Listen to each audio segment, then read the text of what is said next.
I think we have some more time to talk about relationships.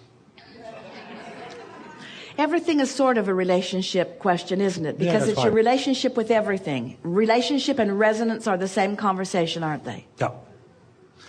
I think everyone has the experience that you meet a new person and you have the deep feeling that you know them already. Well, what that means is they are in alignment and so are you. And so as you come together, you're having a sort of mastermind moment where that broader mind is recognizing. Same conversation, isn't it? Yeah. It's like you've been there vibrationally. And so you are recognizing it. And isn't that a wonderful thing? It is. Doesn't that make you want to for sure get there vibrationally? Because when you get there vibrationally, then and only then can you be ready for the rendezvous when they happen. Yes. Yeah. And we also have the experience that when someone croaked, you can have even a better contact after they croaked than before that. Well, the advantage of that is when two of you are physically focused, there is the potential for either of you or both of you to be occasionally in a place of resistance. When one of you has made their reemergence into non-physical, they have no more resistance. So now it's only one of you who has to tune in, you see. Yeah. And the other thing that happens is that if you are seeking a meaningful relationship, then you've got to tune yourself there. So the desire to do it becomes stronger. The reason for it becomes stronger. Yes. Your focus just gets better. When you have a true desire, don't you find yourself sort of more willing to focus when you want something than when you don't? Yeah. It's about that. Yeah. What I experienced recently, pretty recently, is that I'm having contact with a non-physical energy, which feels very familiar. Yeah. And I never met this energy physical before.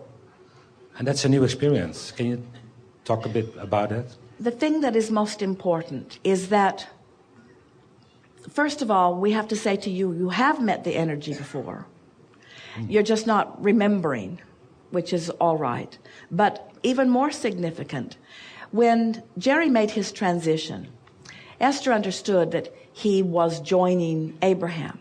But when Esther met Abraham, when Jerry and Esther met Abraham, they did not know us to be a person that they had known before, because we weren't. We are a collective consciousness that Esther found herself in vibrational alignment with. So it was a broader consciousness than she'd ever known with anyone who had been physically focused. It really is what man wants to call God. It's that broader non-physical energy that does not deviate in its vibrational offering. So Esther became familiar with what that felt like. When Jerry made his transition, she did not want Jerry to just become part of the Abraham soup.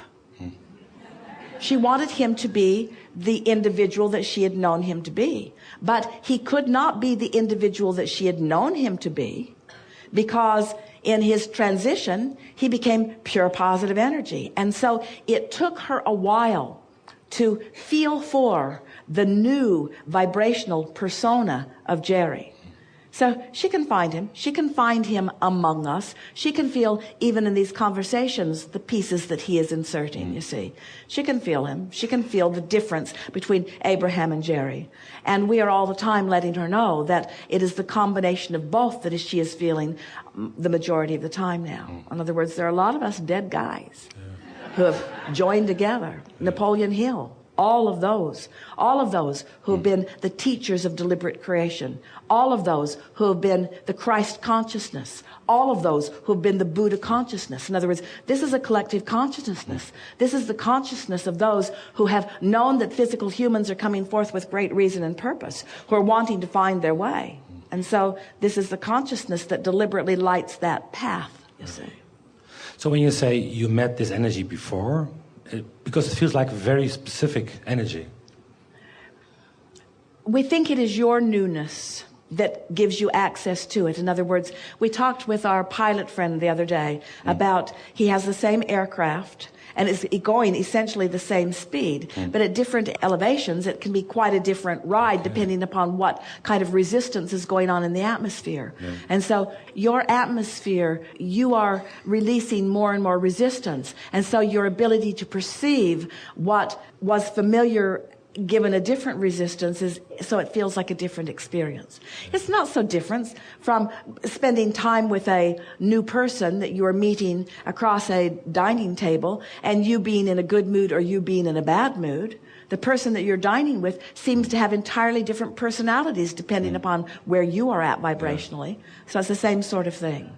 This is not new to you. This is your inner being and the gang your inner being hangs around with. It's a very good thing. It's a great gang. Yeah. Thank you so much.